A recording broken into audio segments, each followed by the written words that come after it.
আসসালামু আলাইকুম এভরিওয়ান, সবাই কেমন আছেন? আলহামদুলিল্লাহ, আমি অনেক ভালো আছি।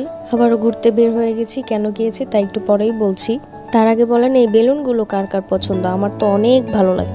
আজকে বের হয়ে গেছি একটা অনলাইন পেজের আউটলেট খোঁজার উদ্দেশ্যে। তোরা অথবা ঢাকাতে সন্ধ্যার পরের ভিউটা অনেক বেশি জোস লাগে আমার, তাই বেশিরভাগ সময় সন্ধ্যার পর অথবা রাতের দিকেই বেশি বের হওয়া হয়। আজকে বের হয়ে গিয়েছি আম্মুকে নিয়ে, যে আমার সবসময়ের সঙ্গী, একমাত্র ফ্রেন্ড, আমার বেস্ট ফ্রেন্ড।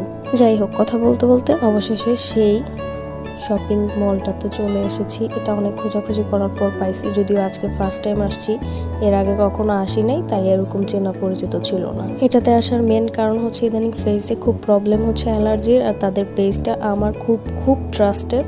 তো তারা আমার স্কিন দেখে এগুলো সাজেস্ট করলো। আর এই যে আমি ঢং করে নিয়ে চলে আসছি, এমন টাইমে একটা ফোন আসে, সো পুরো ভিডিওটা আর আম্মু করতে পারে নাই। আচ্ছা, কেমন লাগে বলেন তো আশেপাশে এত বড় বড় খাবারের প্লেস, কিন্তু আপনি কিছুই খাইতে পারতেছেন না।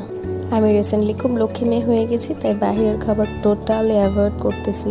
এই যে মসজিদটা, এটা উত্তর 11 নম্বর সেক্টরের সব থেকে বেস্ট পপুলার একটা মসজিদ, মানে এটা সবাই চিনে। জানি না কি জন্য অনেক মানুষ ছিল এখানে। আম্মু তো বারবার বলতেছিল এই ভিডিও করতে হবে না, কে কি ভাববে, কে কি বলবে, বাট আমি তো ন্যাচারাল বান্দা। অনেক ফুল ছিল এখানে, যাই হোক অনেক মানুষও ছিল, তাই আমি ভালোভাবে ভিডিওটা নিতে পারি নাই ফুলগুলো, বাট জোস ছিল।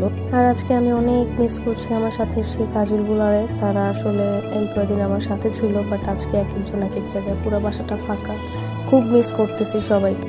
যাক, ব্যাপার না, আবার হুট করেই দেখা হয়ে যাবে ইনশাআল্লাহ। আর এই পর্যন্তই আমার ছোট ভিডিও। সবাই ভালো থাকবেন, আমার জন্য দোয়া করবেন। আল্লাহ হাফেজ।